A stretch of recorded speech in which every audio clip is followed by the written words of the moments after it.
Bapak Kartini, CGP Angkatan 7 dari SMK Negeri 1 Tanjung Jabung Barat. Izin Pak mau mewawancari Bapak terkait dengan kebijakan pengambilan keputusan berbasis kebajikan universal untuk tugas yang nantinya akan diunggah ke LMS di modul 3.1. Siap. Bersedia ya Pak ya? Siap, bersedia. Terima kasih Bapak atas waktunya. Jadi selama sesi ini saya akan mewawancari Bapak kira-kira 8 pertanyaan ya Pak ya.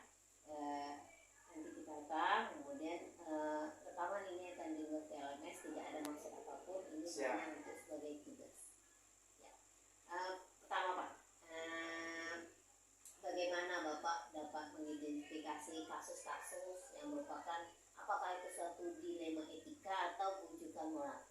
Jangan Pak. Alhamdulillah, mungkin salah satu apa yang saya ambil menjadi suatu keputusan untuk menyelesaikan suatu permasalahan. Yang pertama tadi adalah untuk mencari sumber permasalahan dulu. Mencari permasalahan itu didasari dengan laporan. Dari laporan dari beberapa pemangku yang sudah kita tuju. Mungkin ada permasalahan kesiswaan dan ada permasalahan tenaga pendidik dan tenaga pendidikan. Tentunya itu kalau dari siswa itu bisa diidentifikasi yang awalnya dari dulu, dari wali kelas, dari BK sampai ke bidang laporan-laporan juga ya, bidang ke wakil kesiswaan. Ada begitu juga untuk tenaga pendidik dan kependidikan. Itu tentunya yang pertama kita bersumber dari kita ambil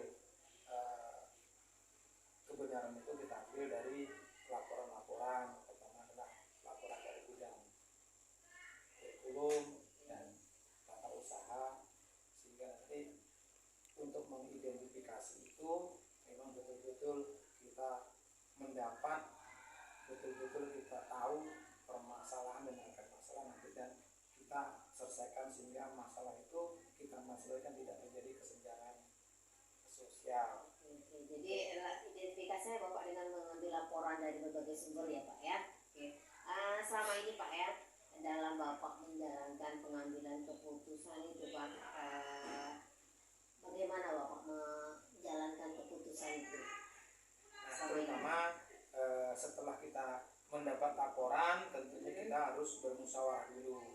Artinya bermusyawarah, melibatkan rapat ya Pak ya. Rapat kecil. Pertama kita ajak adalah wakil kepala sekolah, kita ajak untuk gimana cara memecahkan permasalahan ini, sehingga nanti dari para wakil ada masukan-masukan yang terbaik, sehingga itu yang menjadi dasar kita untuk memutuskan pemecahan masalah itu, sehingga masalah itu tidak berlarut-larut dan tidak saling kita memberikan kesenjangan untuk menyelesaikan masalah.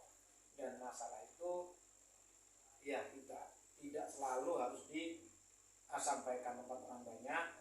Tentunya kita juga setelah adanya rapat dari wakil, tentunya nanti ditindaklanjuti dengan yang bersangkutan. Ketika yang bersangkutan memang betul-betul sudah kita mendapat suatu sumber masalah dari laporan tersebut. Jadi kalau boleh saya katakan bahwa prosedur yang Bapak jalankan itu rapat dulu Pak ya, rapat kecil dengan para wakil, baru nanti dengan yang bermasalah itu sendiri. Oke, itu prosedur yang Bapak jalankan selama ini Pak ya. Kemudian apa yang Bapak anggap efektif dalam pengambilan keputusan ini Pak, khususnya pada kasus benar lawan benar tadi Pak. Satu sisi benar, satu sisi keputusan kita juga benar gitu Pak. Apa yang Bapak anggap efektif gitu? Nah, yang saya anggap mudah untuk mengambil keputusan dari dua sisi permasalahan itu, kita ambil asas manfaatnya. Manfaat yang terbanyak itu yang kita ambil. Yang membawa dirasakan terbanyak mayoritas. Dan bermanfaat terhadap kita semua. Yang penting kita tidak saling merugikan dari manfaat itu. Oke, berarti Bapak ada skala prioritas gitu ya Pak ya? Prioritas walaupun ya mungkin yang bersangkutan melakukan kesalahan-kesalahan, tentunya kita ambil karena itu adalah dalam dilihat pandangan orang permasalahan itu bisa dikatakan kadang ada yang mendukung, ada yang tidak. Tapi pertama ya kita untuk memutuskan itu ada dasar, dasar kita, sehingga dasar kita memutuskan bisa dimengerti oleh orang banyak. Tantangannya Pak, kalau tadi ada Bapak mengambil keputusan yang dianggap itu azas manfaat Pak ya. Nah, tantangannya dalam mengambil keputusan tadi Pak, apa Pak kira-kira? Tentunya di setiap pengambil keputusan tentu tantangan ada, tidak semulus itu. Benar. Contohnya kita mengambil keputusan, kita memiliki anggota contohnya berjumlah 50 orang. Guru sini ya Pak ya? Ambil jumlahnya, ambil contoh aja, berjumlah 50 orang. Tentunya dari 50 orang itu tidak selalu mendukung. Tentunya pasti ada yang kontra. Nah, itu tergantung. Jadi kalau mamanya kontranya lebih banyak, kita harus menyadari juga, harus kita evaluasi. Tapi kalau sudah yang mendukung banyak, artinya dari lebih dari 50% atau 70%, artinya kita sudah bisa mengambil suatu keputusan. Berarti prosedurnya kira-kira seperti itulah Pak ya, Bapak ya, menjalankan kembali rapat, kemudian mengambil keputusan itu berdasarkan azas manfaat ya, juga didasari dengan dasar-dasar peraturan tertentu ya Pak ya. Contohnya satu tadi mengambil tindakan, mungkin ada guru yang alpa gitu ya. Kalau kita memponis apa sih untungnya? Kalau umpamanya kita lakukan pembinaan apa sih untungnya? Tentunya kita cenderung ke pembinaan, sehingga tidak pelaksanaan guru itu kesalahan guru itu kan tidak fatal. Kita melakukan pembinaan, toh kita ponis apa sih untungnya? Kita harus banyak memikirkan manfaatnya Pak ya, dan juga Pak ya. Oke, faktor yang mempermudah Pak Bapak dalam mengambil suatu keputusan, apa faktor-faktor yang mempermudah Bapak keputusan? Mengambilnya mempermudah adalah azas mufakat. Azas mufakat, azas kebersamaan, gimana bagusnya, tidak mungkin salah satu diponis, tapi kita azas mufakat, ya kebersamaan, sehingga ada solusi penyelesaian masalah, sehingga tidak menjadikan unsur gejolak. Ya minimal lah Pak ya, meminimalisir gejolak tadi ya Pak ya. Tapi walaupun dengan kebersamaan, dengan musyawarah, tapi tetap kita mengacu kepada aturan. Iya, tetap ya Pak ya, dasar dari peraturan tadi ya Pak ya. Tidak beranjak dari sana ya Pak ya. Jadi ada aturan juga, itu sebagai dasar. Mungkin kita sebagai kepala sekolah, kita tidak bisa memberikan punishment, kita hanya melapor. Tentunya mungkin tindakan ada yang dilakukan oleh pegawai negeri, karena yang memberikan punishment itu bukan kita. Hanya koordinasi Kita ya Pak ya. koordinasi, menyampaikan yang dilakukan oleh guru. Semoga mudah-mudahan guru kita tidak ada sampai hal punishment dan tindakan. Bapak berapa tahun Pak jadi paskal sekarang Pak? Insya Allah untuk di SMA 1 Tanjung Jabung Barat itu sudah 4 tahun berjalan. Kalau total yang selama ini jadi sekolah di sekolah lain Pak? Mulai tahun 2017. Berarti sekitar 7 tahun ya Pak ya. 8 tahun berjalan. Ya, itu pengalaman apa saja Pak yang Bapak bisa ambil selama kurang lebih 8 tahun, walaupun di sini baru 4 tahun ya Pak, di SMA 1 ini baru 4 tahun. Kira-kira dalam 8 tahun Bapak menjabat kepala sekolah itu pelajaran apa yang Bapak ambil dari selama keputusan tadi, mengambil keputusan benar lawan benar dan Pak. Satu sisi benar, satu sisi lain juga benar. Apa pelajaran yang Bapak ambil?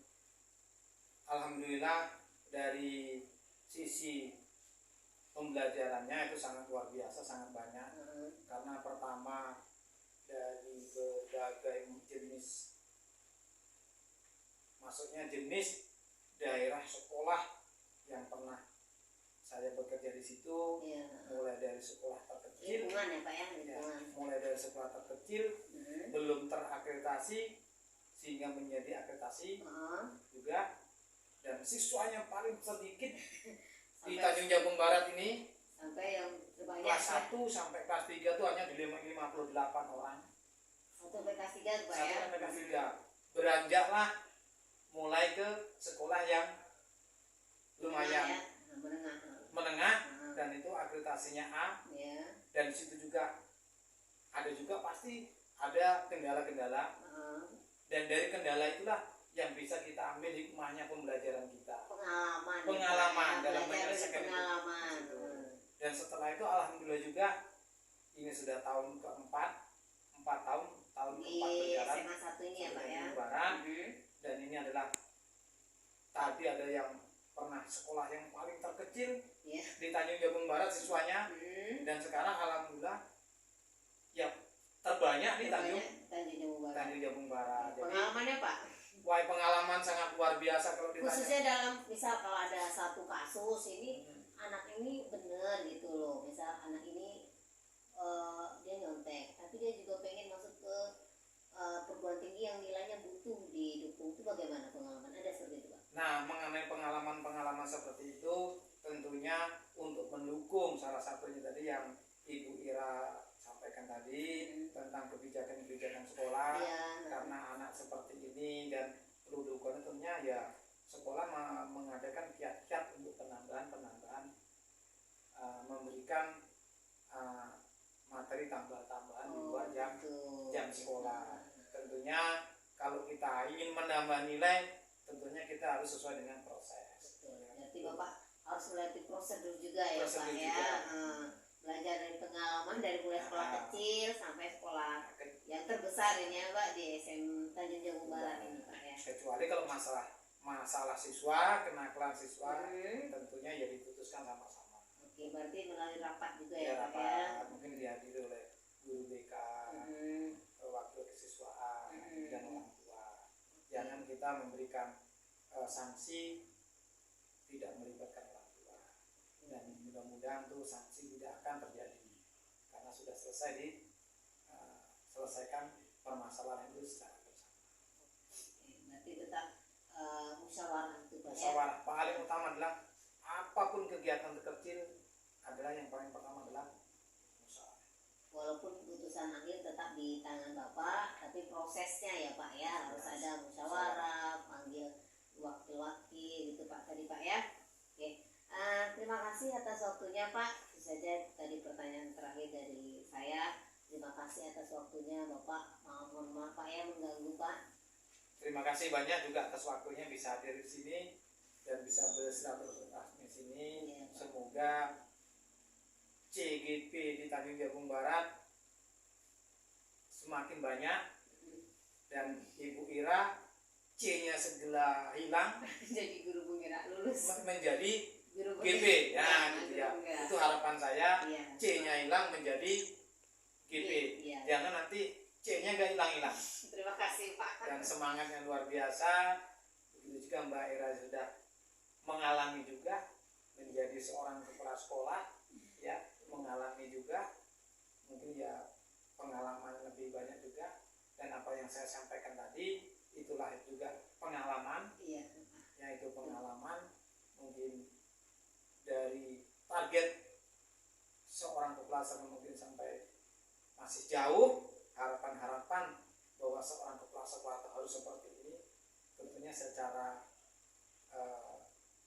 mendalam, secara keikhlasan ya saya pribadi akan menambah wawasan-wawasan untuk pengembangan untuk manajemen ya. Pas sekolah itu seorang manajer juga. Manajemen itu yang harus dipelajari juga ya. Terima kasih. Demikian wawancara dengan Kepala SMA Negeri 1 Tanjung Jabung Barat. Sekian dan terima kasih.